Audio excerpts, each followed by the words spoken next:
Hola, soy Javier Benavente Barrón. Te presento Personas que lo cambian todo.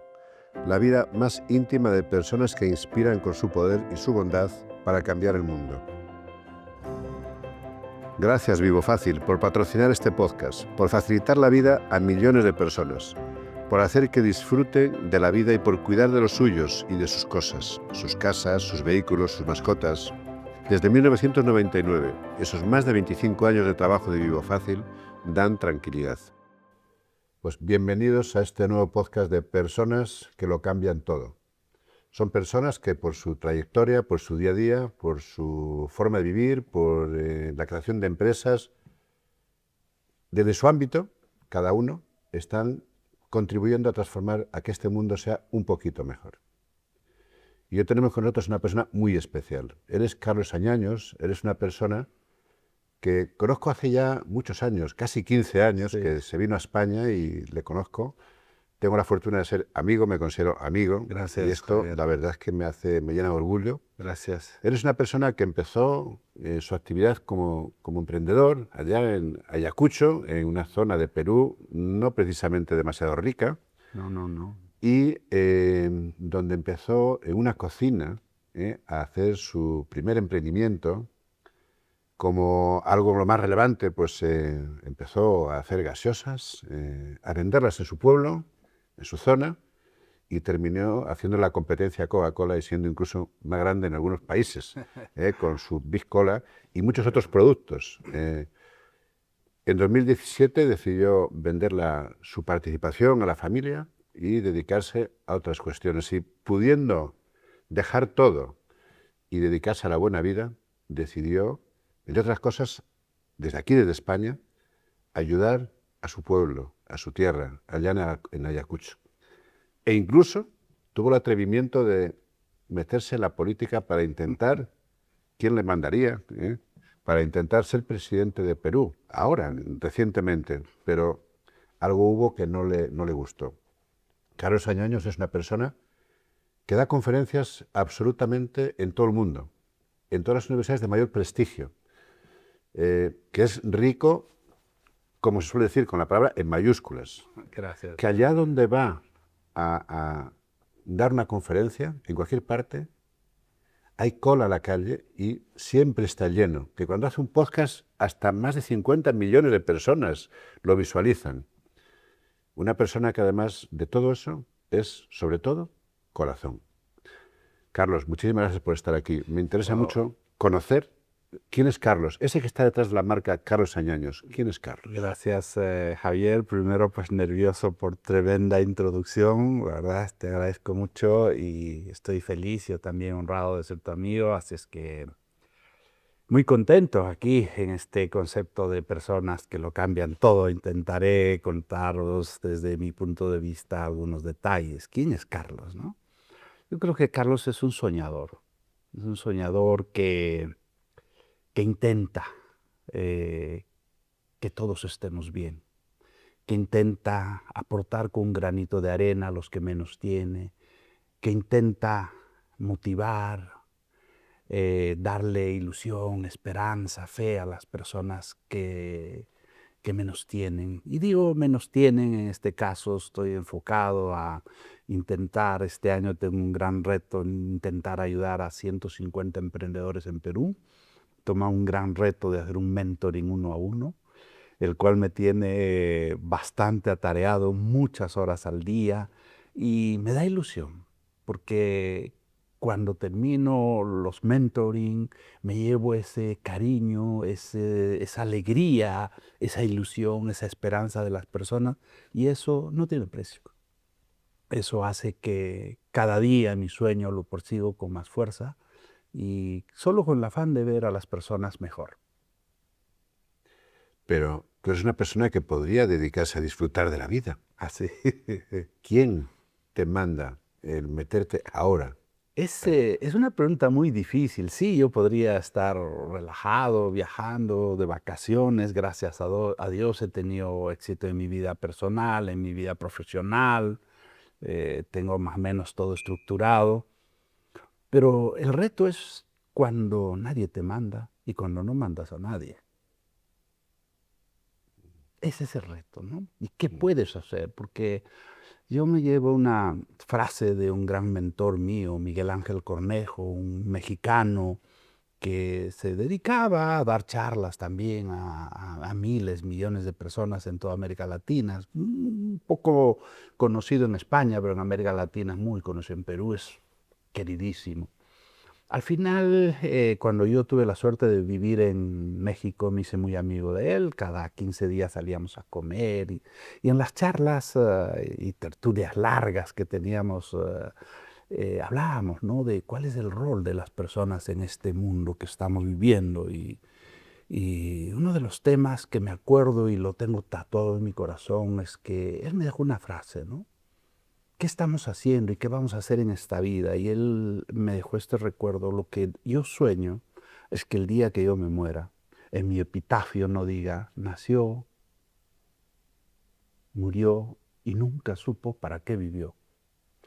Eso a mí me llena y creo que este mundo donde somos frágiles, donde este mundo tiene diversas adversidades, oportunidades, la pregunta es, ¿por qué no intentar, ojalá, que diga, oye, intentó ayudar Carlos, intentó ser buena persona, intentó ser empático, intentó trabajar por su tierra, intentó hacer algo? Eso es lo que yo me quiero llevar. Qué bueno, la palabra intentó. Intentó, porque el decir lo hice es un poco mezquino, creo. O sea, digo mezquino porque a veces hacemos poquito y creemos que ya lo hemos hecho y no. Hay tanto que se puede hacer que solo intento. Carlos, ¿qué recuerdas de cuando eras muy pequeñito, en aquel entorno donde no había mucha riqueza, donde había, pues era muy difícil en tu tierra en aquella época? ¿Qué recuerdas? ¿Eras feliz cuando eras pequeñito? Por supuesto. Mira, yo vivía en el campo con mis padres y recuerdo muchas cosas positivas, ¿ya? Y te voy a comentar algunas anécdotas. Una de las cosas positivas que en casa no teníamos llave. ¿No? La llave para cerrar la casa. Sí, sí. No teníamos la llave, porque nunca se cerraba, porque nunca teníamos miedo de que si alguien nos iba a hacer algo, nada. Y por otro lado, de niño, cuando salía a caminar por el campo, llegaba a alguna casa de gente muy humilde, gente que vivía cerca de donde estábamos nosotros. Llegaba a las 5 o 6 de la tarde y me decían, Carlos, ven, come con nosotros, te vamos a invitar a un platito de comida. Eso es lo que a mí me llena y probablemente esas cosas a mí hoy me motivan. Es decir, la gente fue buena cuando yo fui niño. Yo crecí en un ambiente sano, saludable, con gente buena. ¿Por qué no intentar regresar algo, un granito de arena a ese cariño, ese amor que me cobijó de niño, ¿no? Me recuerda mucho, yo, unos años antes que tú, nací ya en un pueblo también aquí en España, pero de esa España olvidada, profunda, donde no había nada, nada de nada, pero todo era amor, ¿no? Eso. Y qué potente es el amor, ¿no? Cómo te da luego, te abre la mente, te abre la ¿Por qué lo visión, hemos todo. perdido? ¿Por qué hoy somos más egoístas? ¿Por qué estamos perdiendo esos valores, esas costumbres bonitas? ¿Por qué crees tú que es? Creo que hemos entrado en un proceso por supuesto, la ola nos lleva, no quiero juzgar a las personas, hemos entrado en una carrera económica. Desgraciadamente, yo veo muchas personas en países emergentes, como con orgullo digo que soy peruano. Las personas tenemos cada vez más necesidades, más cosas que hacer y entramos en una carrera de conseguir dinero y eso nos deja de ver a los costados, nos deja de vernos a nosotros mismos y nos deja de entender lo relevante que es la vida, ¿no? Y vamos, mi padre diría, como caballos así a ciegas a conseguir objetivos que en el fondo son económicos y no nos dejan ver al lado. Es mi interpretación, es mi punto de vista, ¿no? Cada uno tiene su verdad y absolutamente la respeto, pero desde mi punto de vista es eso, ¿no? Porque tú como emprendedor, como gran empresario, ¿cuándo empezaste a ver que lo importante era crecer, pero sobre todo era crecer ayudando a los demás? Yo creo que esto se va aprendiendo, se va desarrollando, es un proceso donde uno va madurando, va pasando por etapas. Cuando yo emprendí en un momento duro en la época del terrorismo en Perú, donde habían bombas, asesinatos. En Ayacucho, el pueblo donde nací yo, se inició Sendero Luminoso. Y según Comisión de la Verdad dicen que ahí murieron cerca de 70.000 personas, de los cuales en Perú, de los cuales en Ayacucho 65.000. Madre mía. Pero no se habla, Javier, de los afectados. ¿Y qué son afectados? Niñas violadas, madres violados, cojos, tuertos, mancos, ciegos, paralíticos. No se habla. 200.000 afectados. Entonces es ese proceso de vivir la vida que a uno le llama las reflexiones, ¿no? ¿A dónde voy? Por supuesto, gracias a Dios he sido exitoso en mi vida empresarial, profesional, personal, y luego, pues cuando das una mirada atrás, dices, es que no es justo que las personas con quién crecí yo, con quién estudié yo, con quién jugué yo, con quién me rodeaba, estuvieran en situaciones difíciles. Y esas cosas a uno le dejan mensajes muy profundos, ¿no? ¿Te tocó de cerca aquello? Lo viví de cerca.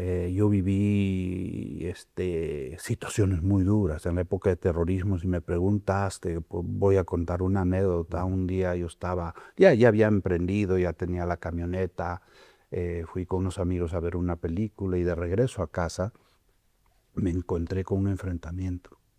Entonces por delante veía a los soldados, los militares que disparaban. Era de noche, 7, 8 de la noche, estaba oscuro. Y veía cómo salían las luces de los fusiles. Y yo decía, ¿en qué momento me da? Y me dicen, que retroceda, retroceda. Yo pongo marcha atrás, estoy retrocediendo y de atrás los terroristas disparándome. Entonces sentirse en medio de un enfrentamiento entre el ejército, los policías, soldados y los terroristas, es duro, Javier. Es duro. Y esa anécdota la cuento a veces porque es cuando de verdad sientes miedo. De verdad, cuando se te paraliza el cuerpo, cuando no puedes mover los dedos, te quedas congelado y dices, ¿y ahora qué hago? Eso lo he vivido y te estoy contando una de muchas otras, donde algún momento también en procesos de mi trabajo, de ayudar a mis padres, llevábamos algunos productos para llevar a la ciudad y teníamos que dormir debajo del camión sin poder ir al baño. Muy duro, Javier. ¿Quién sabe? Todas esas cosas hacen que a uno pues le genere un espacio de aprendimiento, de empatía, de cariño, ¿no? Es que no, el tema no solamente es hacer dinero, yo creo que intentar que las personas vivan en paz, ¿no? Está claro que siempre hay un porqué, siempre hay un origen del porqué. Ahí es un gran corazón. El porqué es bien interesante, ¿no? Porque nosotros vivimos en una zona convulsa de la época del terrorismo. Y probablemente una de las preguntas más fáciles o difíciles que me he hecho es, ¿y por qué no mataron a mis padres?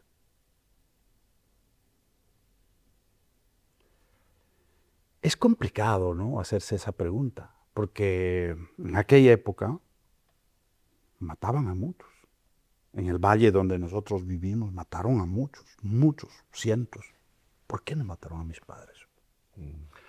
Y cuando regreso a cuando era niño, siempre veía a mi padre de buena persona. Siempre veía a mi madre noble, buenas personas. Mi interpretación es, yo creo que el ser bondadoso también tiene sus premios. Porque si mis padres no hubiesen sido así de buenos y bondadosos, probablemente no estaría contándote esta historia y no me hubiesen dado esos cimientos sólidos para yo crecer y ser exitoso en la vida. Yo creo que esa interpretación de la bondad a través del modelo, del ejemplo de mis padres, a mí me ha sensibilizado mucho. ¿Cuál es la relación con tus padres en aquella época? Maravillosa, maravillosa, maravillosa ¿Qué porque aprendiste de ellos?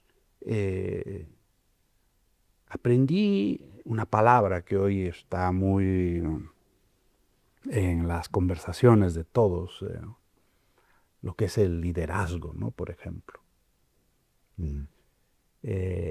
Yo conozco muchas definiciones de lo que es un líder, ¿no? Pero la mejor definición de liderazgo es la que me enseñó mi madre.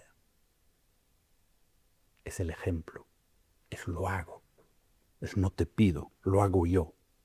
Mm. Esos valores son fundamentales, por supuesto, ¿no? Me acuerdo de mis padres de aquella época y de ahora último. Mi padre jamás mentía. Cuando tenía 93 años, falleció mi padre el año pasado. Yo lo llamaba todos los días. Y me decía, ya, es que ayer ya te conté, pero yo, aunque sea miente, me dice, hijo, nunca te he mentido. Y hoy no te voy a mentir. A sus 93 años. O sea, esos valores para mí no hay forma de ponderarlos, ¿no? Y el cual pues me siento orgulloso de haber recibido esa educación, esos mensajes, ese cobijo y ese cariño, ¿no? Yo creo que la mentira es lo más feo que se puede encontrar en un ser humano. Hoy es el deporte nacional y peor en los políticos. Sí, sí, sí. Pero seguro que te has sentido solo más de una vez en todo este camino, Carlos. Ah, pues sí, por Seguro. supuesto, por supuesto. El competir, como comentabas al inicio, con empresas grandes, ¿no? Como yo digo, para no mencionar sus nombres, los rojos, los azules. Ustedes ya pueden interpretar viendo el logotipo. Es duro. Más de una vez he tenido que sentirme bastante estresado, complicado. Más de una vez he tenido que meterme al baño a llorar de impotencia, ¿no? Pero qué fuerza hay que tener dentro para luchar contra esos gigantes. El tema es que cuando no tienes nada, Javier, es que no tienes plan B. Cuando es tu único camino, no puedes pensar otra cosa. Cuando no tienes otra opción, no tienes alternativa. O sea, yo lo único que tenía es la alternativa de salir adelante. Ni siquiera me planteaba un plan B, porque no lo tenía. No existía. O sea, yo era absolutamente enfocado al proceso, al hacer, no tanto a la discusión. Y cuando cuento la anécdota siempre digo, ¿no? Cuando yo trabajaba en el emprendimiento de hacer bebidas, pues que con una mano me tenía que defender y con la otra trabajar, porque nunca paraban los ataques, los problemas, era un proceso constante de año tras año, y no sé si ya me había acostumbrado. Pero ¿cómo se defiende uno de gigantes que están en el mundo cuando uno está emprendiendo, estás creciendo, quieres ir por el mundo, te quieres comer el mundo y te encuentras de frente contra todo eso? ¿Cómo a nivel personal? A nivel personal se sufre mucho, pero creo que es el buen hacer, las buenas prácticas, el ser respetuoso. Yo siempre he dicho dónde iba, donde quiera que me movía, yo era absolutamente respetuoso de las leyes de cada país y las culturas y costumbres de donde estaba. Era absolutamente respetuoso de ello. ¿Y eso qué hacía? Pues que el nivel de error que cometemos todos los empresarios, emprendedores, se minimice. Entonces los ataques no iban por el tema fundamental, sino por un tema de intentar solo desprestigiar o cosas así. El buen hacer es una buena práctica. El buen hacer, el dar Y el buen ser también. y el buen ser. Sí, sí. Son armas poderosísimas. Muy poderosas, que no las vemos, no las cuantificamos, porque en las carreras la adrenalina nos lleva a la competición, al mundo competitivo, pero dejamos de ver los temas que son fundamentales. ¿Y por qué crees que la gente, los líderes empresariales, los emprendedores, algo que tú estás enseñando a tanta gente, no se dan cuenta que eso, el preocuparte por otro, el ayudar al otro, es la mayor inversión que uno puede hacer para conseguir el éxito de una forma infinita? Es difícil la respuesta porque cada persona es como es, piensa como piensa, pero yo te voy a contar lo que yo hablo en este caso en el Perú con muchos empresarios, ¿no? Entonces allí el consumo per cápita está entre 6, 7 mil dólares por persona al año. y en España estamos cerca de $40,000 por año. Entonces, ¿cuál es la diferencia entre 6 y 40? ¿No? Para mí es bienestar de todos. Entonces, lo que yo les digo a muchos empresarios que conozco, amigos, lo que tenemos que hacer es todos cuidar nuestra casa que se llama Perú, para estar bien todos. Pero en este mundo, pues hay modelos de negocio, hay personas que tienen motivaciones diferentes, donde quieren ganar solo ellos, quieren capitalizar ellos y no ven ese bienestar de todos. Creo que viviríamos mucho mejor si todos trabajáramos en un modelo más empático. Carlos, hoy has nombrado la palabra miedo cuando eras pequeño, después cuando te enfrentas a gigantes, y tú llegas a ser más gigante incluso en muchos sitios que ellos. Pero la palabra miedo ha estado ahí. ¿Qué es para ti el miedo? Yo creo que el miedo es algo que existe. Yo recibí un curso en Venezuela de sobrevivencia. Y cuando te hablo de sobrevivencia, pues a mí me entrenaron para estar preparado ante un potencial secuestro, ante un potencial enfrentamiento, ¿no? Fui 3 días entrenado allí en las junglas de Venezuela con expertos. Y ellos me enseñaron que hay una gran diferencia entre tener miedo y ser cobarde. Hay una gran diferencia. El miedo existe. Existe y va a existir. Pero no podemos ser cobardes. Y eso a mí me ayuda, me centró en siempre.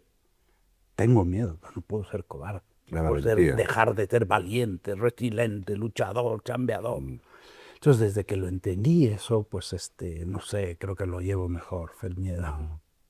Es decir, el miedo lo necesito Lo para necesito. dar el siguiente paso. Pero inconscientemente eso lo viví desde niño.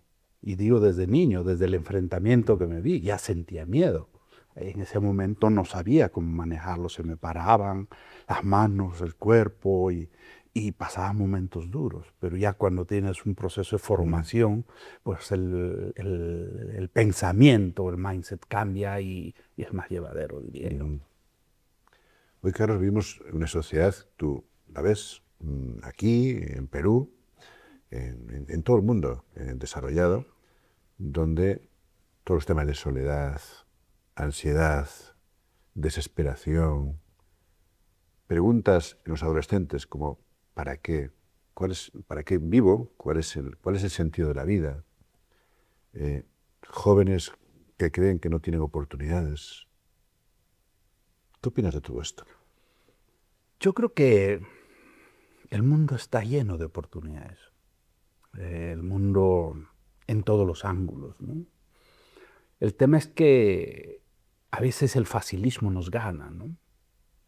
El facilismo nos gana, el iPad nos cambia y a veces creemos que jugando en el iPad o el móvil vamos a ser exitosos o viendo el iPad o el móvil creemos que las oportunidades ya no están.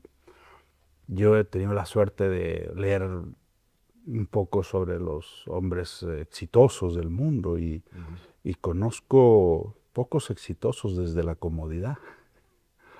Los grandes exitosos vienen desde la incomodidad, ¿no? Parece que fuera una norma, si hablamos de Steve Jobs, de muchas personas que han empezado en situaciones duras. Entonces, yo lo que les diría a los jóvenes que más bien los momentos de crisis son momentos de reencuentro con la idea, con el pensamiento, la inventiva, la creatividad y todo esto, ¿no? ¿Nunca te has sentido solo? No, eso sí creo que no, porque he tenido la suerte de tener una familia maravillosa. He tenido la suerte de tener una familia maravillosa que siempre ha estado a mi lado, que siempre he tenido con quien conversar.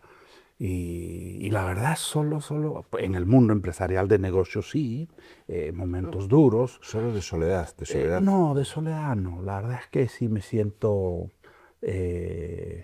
acompañado, cobijado. Tengo muy buenos amigos desde chico y la verdad es que no me siento solo como persona.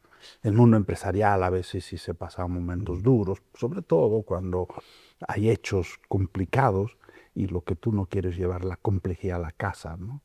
Quieres dejar en casa la paz, pero te tienes que comer el lío tú solo, ¿no? No, pero hoy es una enfermedad global, el tema de la soledad no deseada, y en todas las edades, ¿no? Y las depresiones. Sí. Tú que no has pasado por ello, pero ¿qué les dirías a esas personas que hoy se sienten en esa soledad no deseada, se sienten en depresión? Tiene que ser adelante, tiene que decir, coge fuerzas. ¿Qué les dirías? Que busquen un camino que es el amor, ¿no? Yo creo que El amor. el buen paliativo para la soledad es el amor. Y puede ser el amor a tu hermano, el amor a tu pareja, el amor a tu tío, a tu vecino, digo, en sentido Sí. de dar, ¿no? Porque la soledad es dura y sobre todo cuando la soledad empieza a trabajar en contra tuya, ¿no? Y yo tengo la sensación que en medida que tengas un espacio de gente buena que te rodea, con el concepto de amor, puede ayudar muchísimo. Y en esos momentos en los cuales uno siente que la vida se rompe, porque siempre tenemos todos momentos, ¿no? ¿Cuáles son tus herramientas ahí? Eh, varias. Yo tengo varios trucos, vamos a llamarle Cuéntanos así. algún truco. Te voy a contar dos.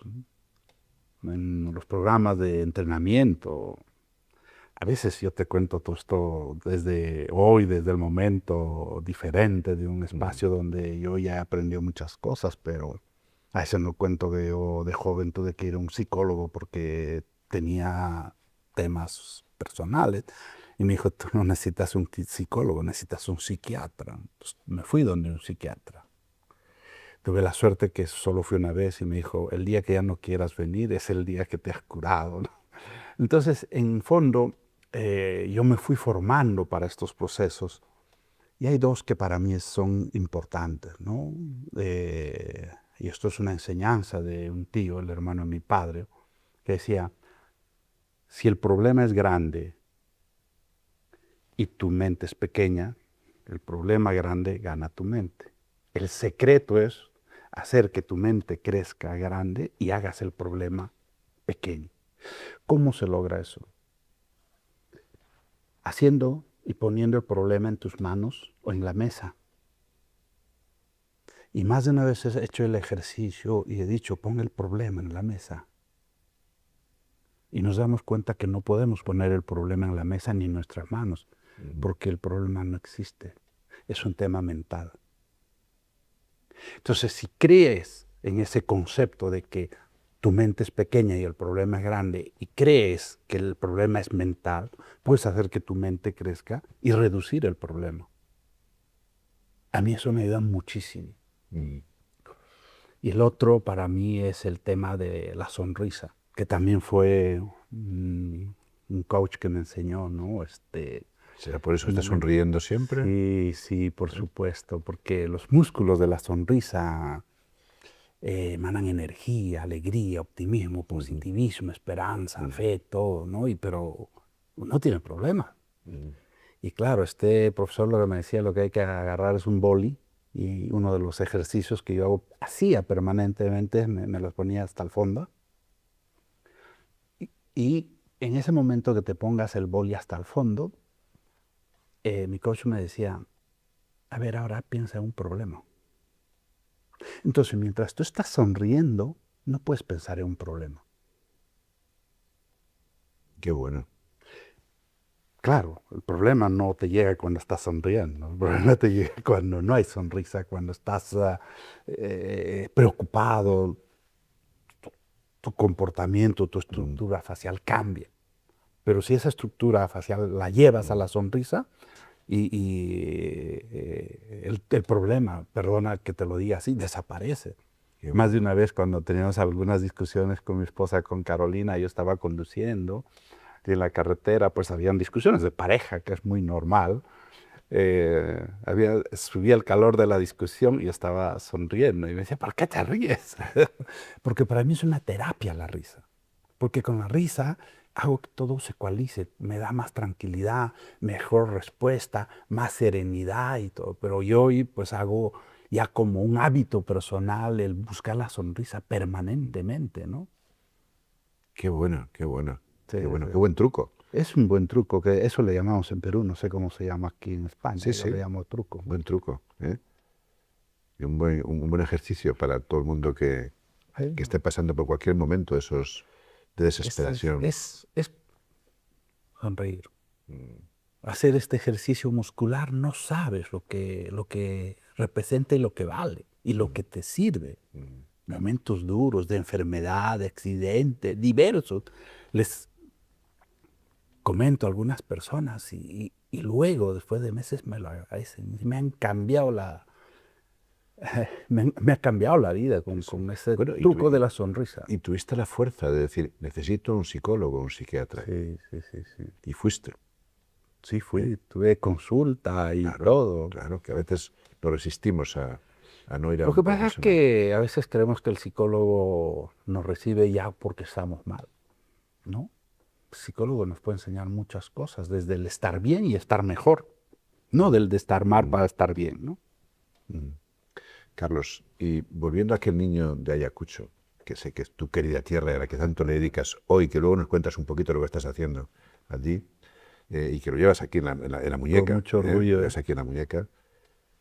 ¿Tú crees que si no hubiera sido por aquel miedo, por aquella necesidad, serías hoy el que eres?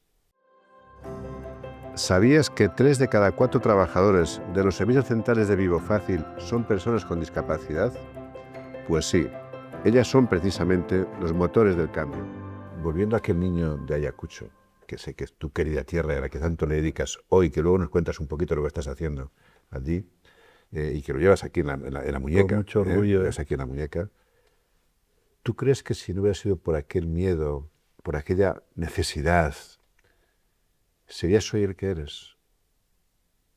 Es una pregunta muy difícil, no lo sé. ¿Quién sabe, no? Porque hubiese vivido en la comodidad, no hubiese estado allí.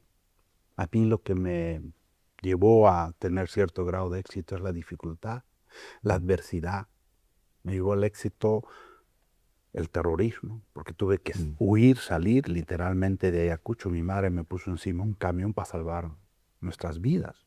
Luego volvimos a emprender y cuando emprendimos recibimos una presión de nuestros competidores permanente. Entonces yo soy un poco el resultado de la adversidad, ¿no? ¿Y cómo llegaste a comprender que dentro de esa adversidad el amor era la herramienta más potente para todo en tu caso, Carlos? Repito, todo lo grande que eres corazón. ¿Por qué? ¿Qué es lo que te ha Pues hecho así? porque tuve la suerte de tener unos padres y una familia maravillosa. Yo tengo la suerte de tener una compañera, mi esposa Carolina, que me llena. O sea, siempre he vivido en ese espacio de amor. Y no solamente para mí el amor es una frase bastante completa, ¿no? Porque no también con los compañeros de trabajo.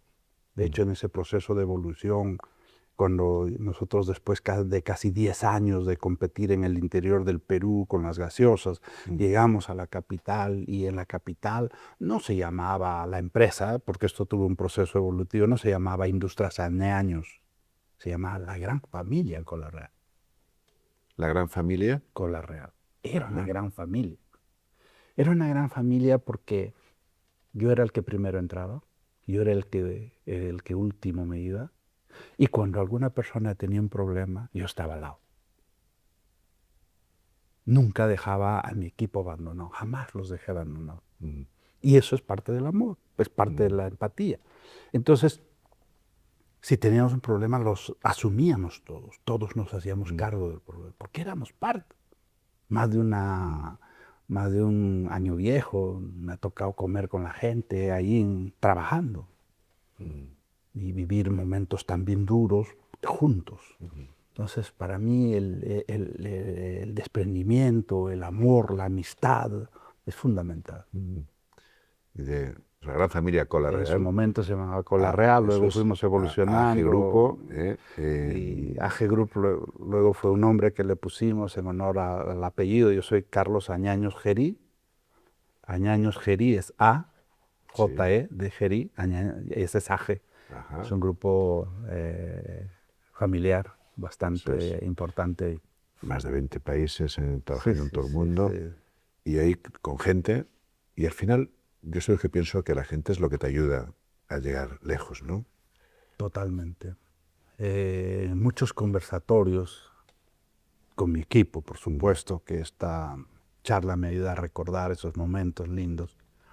Yo les decía cuál es la diferencia entre los rojos y bicola, vamos a llamarle. ¿Cuál es la diferencia?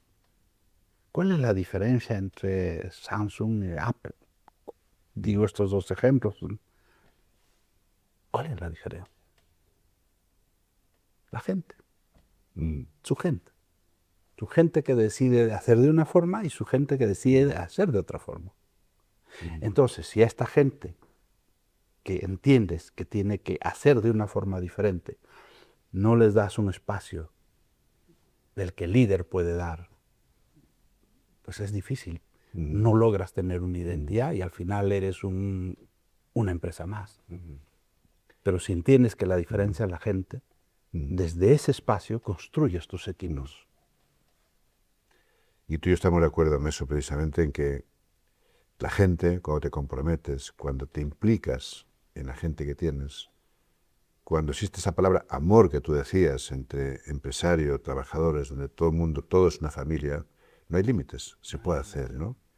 Y además yo también soy de los que pienso, y coincidimos seguro en esto, es que las empresas tenemos la capacidad, los medios y el deber de transformar este mundo a que sea un poquito mejor. Absoluto. Porque son las empresas que lo pueden hacer, las que tienen las capacidades.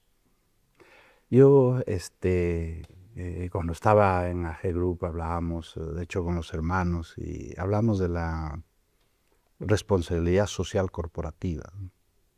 Ujú. Y yo tuve la suerte de hacer un prólogo de un libro que escribió en la universidad en Perú.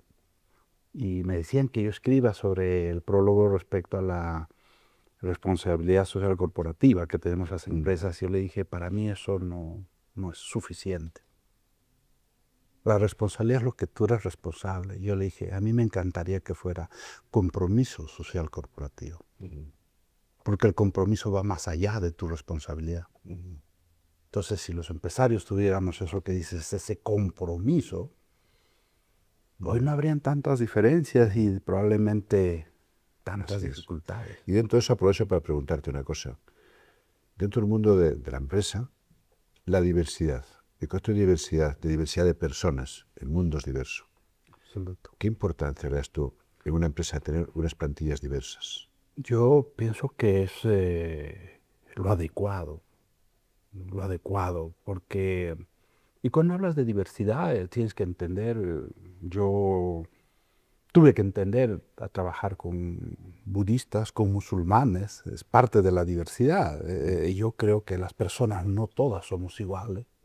Yo soy absolutamente responsable y respetuoso de la diversidad. Mm. Absolutamente Tú has respetuoso. abierto negocios en todo el mundo, en En todo el culturas mundo. radicalmente Claro, distintas, sí, sí. adaptándote a esas culturas. Claro, entonces lo único que puedes hacer, o lo que yo tuve que hacer, es adaptarme a las Mm, culturas. Nosotros a eso le llamábamos la tropicalización. Es como yo me adapto a un Vietnam. mm, Entonces, cuando tú vas a un Vietnam que ha sufrido una guerra dura, y cuando tú hablas con los mm, ejecutivos y de repente por la estructura corporal de las damas en Vietnam, pues son bajitas, menuditas, delgaditas, y de repente pues yo en términos de tamaño, vamos a decir, veía que mi hija de 11 años era de la misma talla y con textura de un ejecutivo de 25, 27 años en Vietnam. Y de repente un día estábamos haciendo la prueba y me dice, no toque, señor. Yo dije, ¿what? Una firmeza, una profundidad. Y ahí entendí ese Vietnam resiliente. Ahí entendí, en medio de esa guerra, cómo habían construido en base a esa fortaleza de mantenimiento de las mujeres, esa nación que hoy es próspera, ¿no? Mm.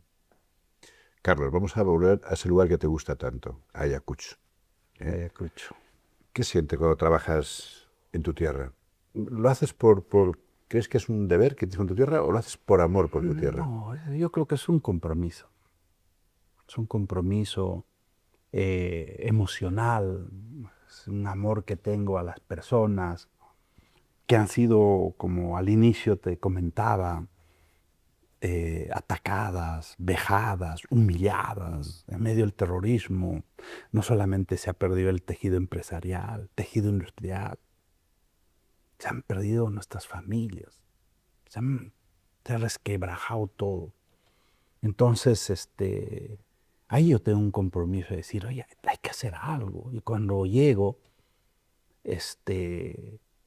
me encuentro con ese Ayacucho de cuando yo era niño. Y un día llevé a mi esposa, Carolina, a un mercado y le dije a Carolina, quiero que entiendas cómo me comunico con las personas. Quiero que veas. Y bueno, yo no sé si te conté, Javier, yo soy quechua hablante. Ñuqaqa manam Juanjanito llaqtayta, anchatam kuyani, chaymi ñuqaqa achkata llamkachkani llaqtaymanta. Lo que te quiero decir, yo quiero mucho a mi tierra y yo no me olvido, y por eso es que estoy trabajando bastante. Entonces, cuando yo llego a este mercado con mi esposa, les empiezo a hablar en quechua, y la señora, los señores, señor Carlos, un platanito, una naranjita, Dimos la vuelta en el mercado, y el baúl de la camioneta que llevamos estaba llena de los regalos y del cariño y el amor de esas personas. O sea, la gente no ha perdido esos valores. Yo cuando voy hoy sigo sintiendo esa emoción. Sigo sintiendo emoción donde me puedo estar sentando encima de una piedra, pero con cariño te brinda un platito de comida. Si no tiene un platito de comida, una papita con queso, te brindan algo. ¿Y eso cómo se paga? Se te nota la emoción, Carlos. Gracias. Se te nota la emoción hablando de tu tierra. Es algo que pues lo llevo dentro, ¿no? Y eso me hace viajar todos los meses. Ya son cerca de 9 años que viajo todos los meses a Perú. Desde Madrid a Perú, todos los meses, sin fallar, ¿eh? Y hay meses por compromisos profesionales que he tenido que ir 2 hasta 3 veces en un mes a Perú. Y me consta que allí has hecho grandes cosas, estás creando empresas, creando empleo, llevando los productos de Ayacucho a todo el mundo, incluso aquí en el Corte Inglés, en la parte del gourmet, de todo el Corte Inglés de España, tenemos las papas de allí. Cuéntanos un poco. A ver, esto es una historia bien bonita, Javier. Porque son unas papas impresionantes. Sí, sí. Lo que pasa es que yo puse un patronato para ayudar a Ayacucho en 4 pilares. Acercar la artesanía al arte, trabajar un modelo de Smart City, lograr que Ayacucho sea reconocido en alguna categoría como Patrimonio Mundial por la UNESCO, que lo logramos, que se incluyera en la red de ciudades creativas. Lanzamos la marca Ayacucho, que esta iconografía es en base a la historia que tiene Ayacucho, porque el primer hombre que vivió desde Canadá hasta la Patagonia vivió en el Perú, en Ayacucho. Vaya. En las cuevas de Piquimachay hace 20.000 años. Es el primer hombre que vive en la época del Pleistoceno, que es la época de hielo, por encima de 10.000 años. Luego entramos a la época del Holoceno, donde ya en Perú conocemos diversas culturas como Caral, Chancay y los Huarpas, Pocras, Chancas. Luego tenemos el primer imperio andino, que también es en Ayacucho, del imperio Huari, que sienta las bases para esa majestuosidad que es el Machu Picchu, que hoy nos dignifica y nos ayuda a entender el Perú, pero por supuesto Ayacucho no es menos, donde se libró, perdona que lo tenga que decir así, la batalla de independencia de España y América se libró en Ayacucho también, en mi pueblo. Entonces Ayacucho tiene una historia maravillosa y ese sueño de poner en valor, pues en la época del COVID, yo estaba cerrado en casa aquí en Madrid, como todos los españoles y todas las personas en el mundo. Yo en ese momento dije, ¿y ahora qué hago? ¿Y ahora qué hacemos? Y en vez de preocuparme, dije, me voy a ocupar. Dije, las crisis nos tienen que tener algunas oportunidades. Y me puse en ese modo de pensar de que esta crisis del COVID, pese al dolor, la parte complicada, yo tenía que entender y hacer algo en medio de esa crisis. Y empecé a investigar mucho y me di cuenta que más del 85% de las personas que iban a UCI en España y en el mundo eran por problemas derivados de la mala alimentación. Empecé a leer y dije, el padre de la medicina, el señor Hipócrates, hace más de 2000 años, ya nos decía, tu alimentación será tu medicina. Y en medio del COVID empecé a preguntarme y decir qué es lo que más valorábamos en el COVID. Primero nuestra salud, porque acá usaban la frase, nos caíamos como chinches. Nuestra libertad. Y nos preguntábamos si el dinero, ¿para qué sirve el dinero? Yo tengo amigos, bueno, tenía amigos que se han muerto con millones de millones, que el COVID los ha matado. Entonces, ¿de qué sirve ese dinero? ¿O de qué te podía servir en este mundo en el que vivimos? Y en medio de ese encierro, me pregunté y dije, ¿por qué habría decidido vivir el primer hombre de toda América en el Perú, en las cuevas de Piquimachén, Ayacucho? Y es probablemente quien domesticó la semilla de la papa. Hace entre 8 y 12 mil años, de acuerdo a las pruebas de carbono 14. Y esa papa pues viene a España, de España va a Francia y se hace famosa y hoy se consume en todos los rincones del planeta. Pero es una papa de origen peruano. Y en medio del COVID, Javier, me di cuenta que nosotros en Perú tenemos más de 4000 tipos diferentes de patatas. 4000. Y en ese análisis me di cuenta que el Alto Andino, terrenos por encima de 3600 metros sobre el nivel del mar, producían papas sin hormonas, sin antibióticos, sin insecticidas y sin preservantes. Y en medio de ese encierro del COVID, después de varios días de trabajo, dije, voy a emprender. Yo tengo la vena emprendedora, voy a emprender nuevamente. Y me puse a emprender. Es muy divertido porque el emprendimiento fue por Zoom. Buscaba tecnología por maquinaria y hacía Zoom con los productores. Diseñé por Zoom. Desarrollé la marca por Zoom. Alquilamos la maquinaria por Zoom. Contratamos los equipos por Zoom. Montamos toda una industria por Zoom. Y en la parte anecdótica es que en medio de ese proceso, algunas personas renunciaron por Zoom. O sea, ni siquiera las llegué a conocer porque yo estaba en España y estaba emprendiendo en Perú. Entonces mi sueño es poner esas patatas que datan de 8 y 12 mil años, sin hormonas, sin antibióticos, sin insecticidas, sin preservantes. Hemos trabajado todos estos tiempos en ello, ponerlas en valor y de una forma diferente. Y digo de una forma diferente porque en el mundo empresarial hay varios modelos de negocios. Yo los voy a hablar y tú verás si son ciertos o no. Hay un negocio muy común que es My Win. Solo quiero ganar yo. Hay otro negocio que dicen el win-win, que es más común en el mundo empresarial. ¿Qué es el win-win? Ganas tú, gano yo. Pero en medio del COVID yo también dije, no me gusta el win-win, ganas tú, gano yo. En medio de esa fragilidad que teníamos en el COVID, yo me pregunté, ¿y el resto?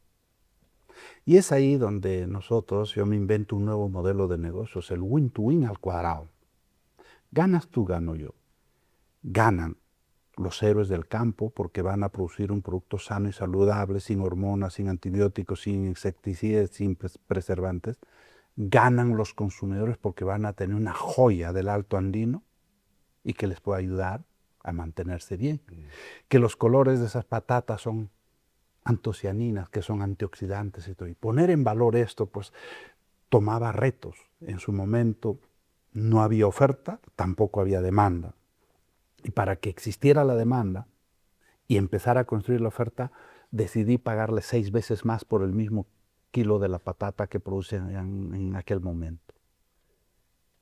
Y empezamos a romper la curva de la oferta y la curva de la demanda, la curva de la oferta y la curva de la demanda. Hoy ya la patata se exporta a 15 países con ese nuevo modelo de negocio y estamos empezando a entrar ya a España.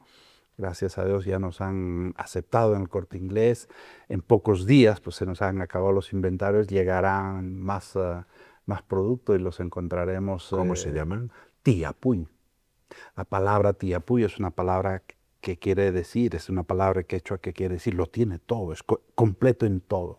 Yo espero que España empiece a probar en los próximos días esa patata que es de origen peruano y esa patata llena en valor y sobre todo que para mí es un espacio de trabajo digno para toda esa gente del Alto Andino que no tiene oportunidades para poner en valor sus tierras y su esfuerzo, que yo les llamo los héroes del campo. Así como en el COVID yo aplaudía y sigo aplaudiendo a los héroes de bata blanca porque nos cuidan, yo dije, causa-efecto, lo que hay que empezar a aplaudir también a la causa, no solamente el efecto. El efecto es cuando vamos a la necesidad del médico. Lo correcto sería aplaudir a quienes nos dan alimentación sana y saludable, porque también son parte para mí. Los que trabajan en el campo yo los valoro y los llamo como los héroes del campo, porque trabajar a 3.600 metros sobre el nivel del mar no es fácil. Qué grande eres, Carlos. Esa es la historia de Tiapuy. Qué grande eres. Confirma la teoría de que cuando das te vuelve centuplicado. Y además, has dicho una cosa, el sector agrario, tan castigado en Europa, tan castigado en España, donde tú decías, pagaba la patata 6 veces más de lo que la estaban pagando. Todo el mundo ha ganado. ¿Qué hizo falta? Desarrollarlo, ponerlo en valor y pagarle lo que realmente vale ese esfuerzo, ¿no? Yo promuevo un modelo de negocios con empatía. Promuevo un negocio donde creo que podemos construir empresas en un ambiente donde ganemos todos. Y ese es el win-to-win al cuadrado. Un modelo donde ganemos todos. Y nos olvidemos, my win, mi ganancia. Cuando cuento esta historia del my win, la gente en su mente recuerda quién es y hacen eso. Y eso no nos lleva, para mí, es mi punto de vista y hablo desde Carlos, no nos lleva Lo comparto a un buen 100% y me alegro que ha salido el tema de los agricultores, que están ahí. Todos los días estamos comiendo y no nos fijamos que lo que comemos, para mí, ¿quién son lo está los produciendo? héroes del campo. Yo les llamo los héroes. Porque son quienes nos dan de comer. Lo decía el padre de la medicina hace más de 2000 años, Hipócrates. Tu alimentación será tu medicina. Pero son a los que menos caso le hacemos. Así es, así es. Carlos, y cuando todo se tambalea, porque todos tenemos momentos, ¿en qué te apoyas? Wow, mi familia. Yo me apoyo mucho en mi familia, mi esposa, mis hijos. Hoy tengo pena que no esté mi padre hace un año, pero todavía tengo a mi madre. Son mis cobijos y son mi fuerza, ¿no? Que es lo que a mí me protege. Y por supuesto, a mis amigos. A mis amigos, porque la familia te viene dada, pero a los amigos los eliges tú. Imagínate cómo me siento yo de ser tu amigo. Estoy feliz. No sabes cómo me siento yo de ser tu amigo, querido Carlos. Ese es para mí lo que vale. Yo he decidido que nos llevemos bien. Tú has decidido que nos llevemos bien. Y eso es bonito. Es que la amistad es linda. Me siento enormemente afortunado, querido Carlos. Gracias. Igual. ¿Y la fe? ¿Qué importancia tiene para ti? Para mí mucho, porque la fe para mí es mi faro, ¿no? Yo siempre digo, hay 4 motivadores en nuestras vidas que mueven el mundo y a los emprendedores. Primero es el amor. Por amor puedes hacerte todo. Segundo es la fe. Tercer, el interés que voy a ganar. Y cuarto es el miedo. ¿Cuánto pierdo si lo dejo? Si yo aplico esos 4 motivadores, tiene una potencia gigantesca en cualquier lugar del planeta. Amor, fe, interés y miedo. Explica un poquito cada uno de ellos. Por amor puedes hacer todo. A renunciar a muchas cosas. Puedes construir todo y hemos visto muestras de amor gigantescas en el mundo. Fe, para mí, puede ser fe o en tu Dios, o en tu persona, o en tu sueño, en tu modelo, en tu historia. Tienes que tener fe en lo que haces. Por supuesto, yo soy católico, apostólico, romano. Yo creo también. Pero también tengo fe en lo que hago, tengo fe en la gente, tengo fe. Para mí la fe es bastante amplio. El interés es, por ejemplo, cuando yo iba a un mercado nuevo donde no me conocían y contrataba al equipo, yo decía, ¿por qué van a trabajar conmigo? ¿Por amor? Si no me conocen, no saben quién soy yo. ¿Por fe? ¿Cómo vas a competir con estos monstruos si eres nuevo? Lo que les movía es el interés. Es importante equilibrar el interés, un buen sueldo, unas buenas condiciones. Y el miedo, ¿no? Que para mí no resulta. Si no estudias, no comes. O si no estudias, no te doy propina. Todo eso es parte de la motivación. Entonces, ¿cómo yo aperturaba un país? Primero el interés, las condiciones laborales buenas. En medida que lográbamos condiciones laborales, buen sueldo y todo, empezaban a querer un poquito, empezar a tener amor por lo que hacen. Y una vez que se construyen esos dos pilares, entra el tema de, ay, tengo esperanza, empiezo a tener fe de que con un buen salario, queriendo y haciendo lo que hago bien, esta empresa me va a poder cobijar para yo educar bien a mi familia.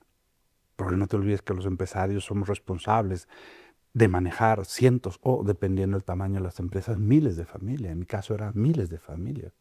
Entonces, cuando estás en Tailandia y tienes 3.000 personas, son 3.000 familias que empiezan a decir, yo puedo educar, puedo tener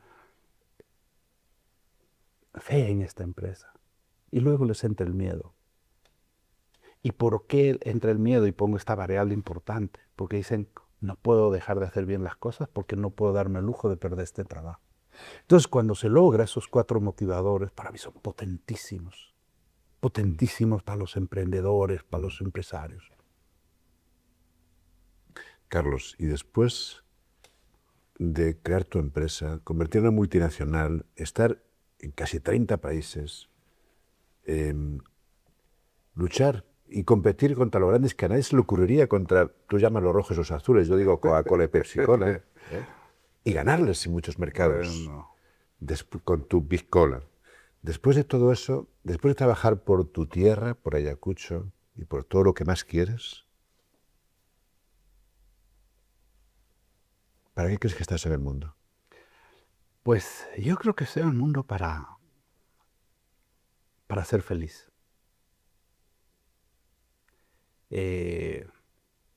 Yo creo que después de haber tenido cierto grado de éxito, no voy a decir muy exitoso, porque antes de dejar AG Group, yo en Pipeline tenía nuevos 20 países para abrirlos. 20 nuevos países. No 2, 3. En la línea tenía 20 países. Hice un análisis que le llaman un análisis de fertilidad. ¿Qué es el análisis de fertilidad? Como crecí en el campo y valoro por eso mucho a los héroes del campo. Para mí el análisis de fertilidad es cuando tú pones una semilla, o de patata, o de maíz. Si esa tierra es alcalina, produce bien. Si esa tierra es salitrosa o ácida, no produce. Entonces, las tierras ácidas no producen, las tierras alcalinas producen. Entonces, yo hice un análisis de fertilidad en los 200 países que hay, de acuerdo, algunos dicen de acuerdo a las características, no vamos a entrar a ese detalle, no es relevante, pero yo hice los próximos 20 países para abrir. Y en ese momento es que yo desde Madrid estaba haciendo todo el desarrollo en Europa y Asia, ¿no? Y digo Europa porque abrimos en Isla Reunión, que es Francia al sur. Abrí países como Laos, Camboya, Myanmar, Vietnam, Indonesia, la India, países, Nigeria, Egipto. Entonces, abrir países bastante diferentes. Entonces yo tenía un proceso de viaje intenso. Al año yo hacía más de 480.000 kilómetros. Estaba 200 días fuera de casa siempre. Y todas las semanas, promedio, dormía una noche en el avión. Dabas 10 veces la vuelta al mundo cada mes o cada año. Cada año. Entonces, la parte que marcó mi vida fue una anécdota que tuve, que estaba tan ciegamente enfocado en mi trabajo, que un día estaba yo en Perú, de regreso de Cusco a Lima, a Madrid, para ver a mi familia, y no le había dedicado tiempo a mis padres ni a mis suegros. Creo que ese momento empezó a cambiar en mí algo que decía que no estaba haciendo bien las cosas, porque mis padres y mis suegros fueron al aeropuerto a verme, porque no los había visto en mucho tiempo. Y ahí empecé con ese proceso. Eso fue el 2011, y pues el 2016, 5 años después, ordené todo para irme, ¿no? Entonces, el último país que abrí es en el reino de Bután, y me di cuenta que ellos no miden el Producto Bruto Interno como indicador, sino la felicidad interna neta. Y cuando estuve ahí en el reino de Bután, tomé té con el hermano del rey, allí con el príncipe, nos invitó té en el Palacio Real de Bután. Empecé a entender esa cultura y me hice una pregunta, ¿no? ¿Y Carlos, eres feliz? Entonces, con esos kilómetros fuera, con ese foco en solo los objetivos personales y empresariales, no me permitía ver lo que en fondo a mí me rodeaba, ¿no? Mis hijos, mi esposa, mi pueblo de Ayacucho. Y ahí es donde me hice esa pregunta: Carlos, ¿eres feliz? Y probablemente ahí también decidí no ser un rico más en el cementerio.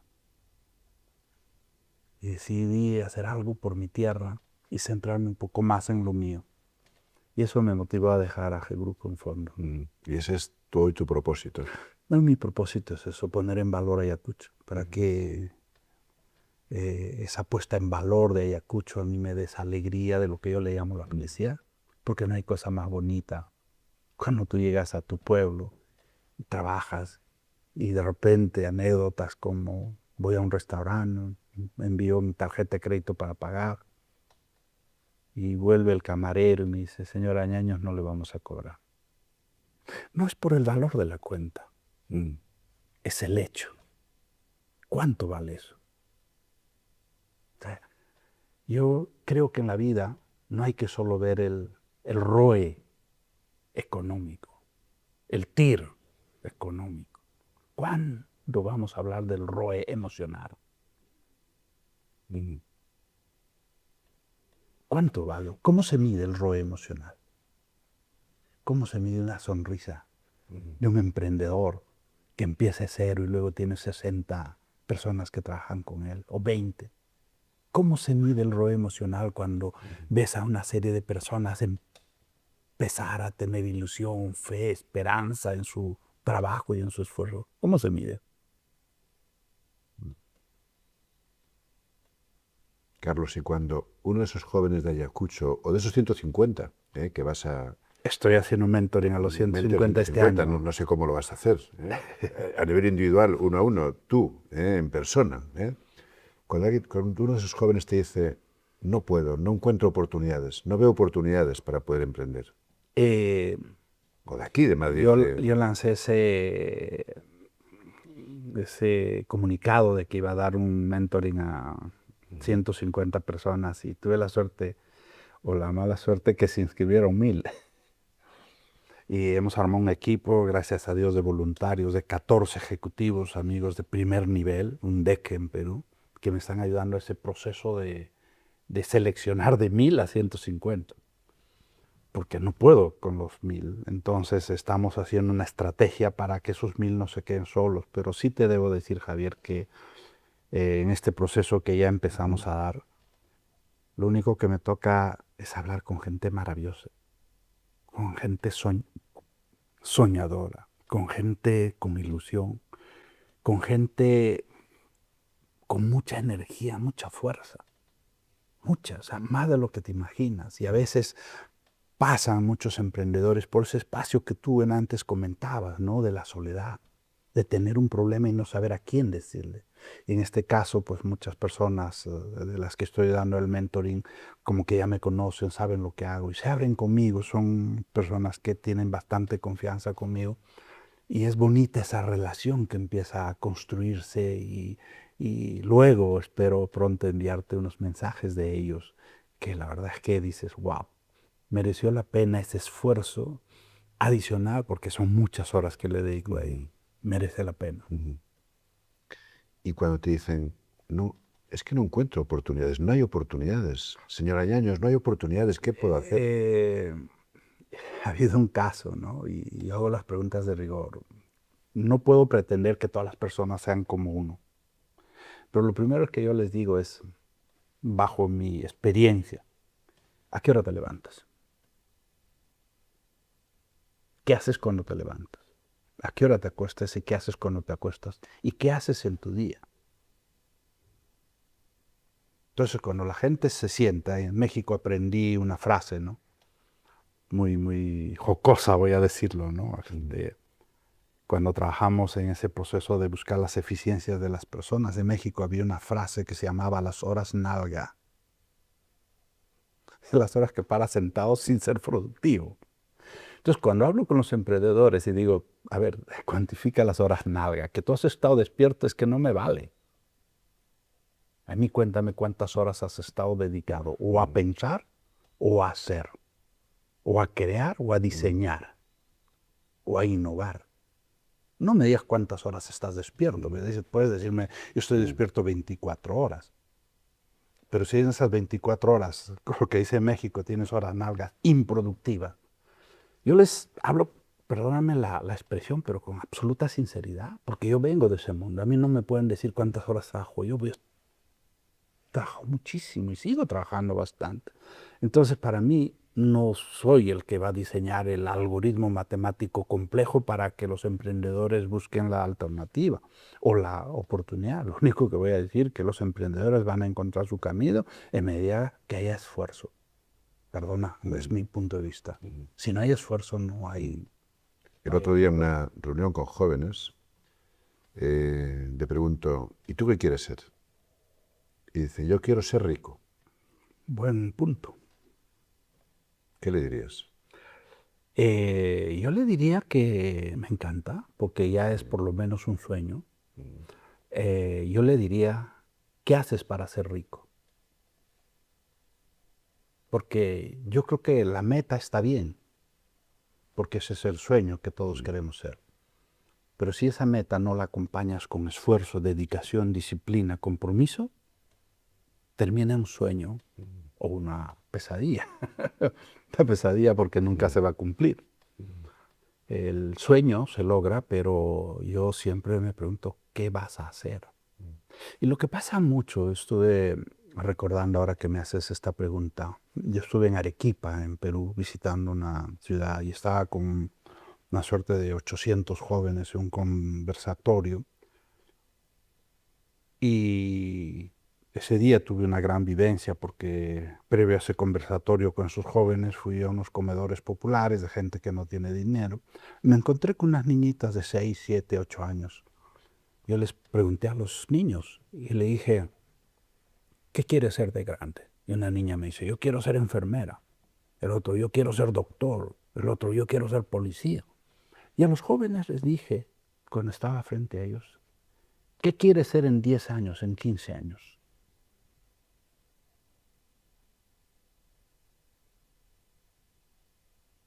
No hay respuestas.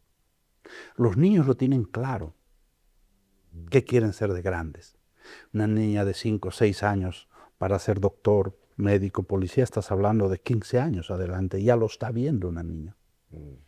Pero muchas veces les pregunto a jóvenes de 18, 22, 30 años, ¿qué quieres ser a 15 años? Y no tienen respuesta. Hemos perdido en esa carrera del vivir que yo hablaba de, por supuesto, no quiero equivocarme en mis expresiones de esa carrera de dinero, porque pagar la factura, pagar el departamento, pagar lo que nos toca, hemos perdido el objetivo. Porque al final, yo siempre digo, ¿qué sueño vas a cumplir si no lo tienes? ¿O qué hito vas a cumplir si no lo diseñas? O sea, para mí es un tema de no solamente planificación, no solamente de sueño, sino de ejecución. Hay muchas ideas maravillosas que si no se ejecutan son un fracaso. Lo mío solo era no era una idea, solo era una ejecución. Carlos, tenemos que terminar porque si no nos van a echar del programa. Tenemos que terminar ya, pero no sin antes me gustaría que dijeras algún mensaje a cámara, algún mensaje a esas personas pues, que hoy pues, se sienten bloqueadas, que dicen que la vida no tiene sentido, que creen que su origen les limita. Esas personas que hoy están pasándolo mal con bloqueos mentales, que no saben cómo dar el siguiente paso para seguir adelante. ¿Qué les dirías a todos ellos? Gracias, Javier. Mirando hacia cámara. Gracias. Yo lo que quisiera comentarles es sobre un libro que yo leí, un viaje que estaba de Venezuela a Colombia. Querer, tener y hacer. Era un autor que probablemente tenía 80 y pico de años.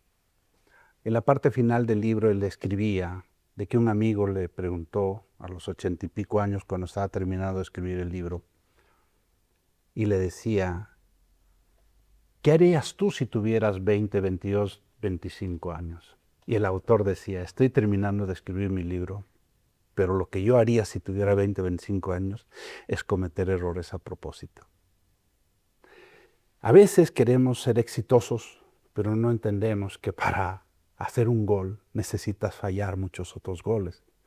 Para caminar necesitas caerte mucho. Este mundo creo que está para personas que tienen que entender que todos los días los emprendedores como yo cometemos errores. Y trabajar y enfocar, por supuesto, tener fe en lo que hacemos y salir adelante sin miedo. No tengan miedo a lo que hagan. Muchos éxitos en todo. Gracias, querido Carlos. Un gran regalo. Gracias. Gracias a ti. Esto es todo por hoy. Si te ha gustado, te invitamos a seguirnos, a compartirlo y a dejarnos tu valoración con 5 estrellas. Con tu apoyo podemos llegar a más personas que buscan inspiración para liderar el cambio, para transformar el mundo a mejor. Gracias por formar parte de este movimiento. Recuerda esto, no es la especie más fuerte la que sobrevive, sino la que lo cambia todo. ¿Y tú, cómo quieres contribuir al cambio?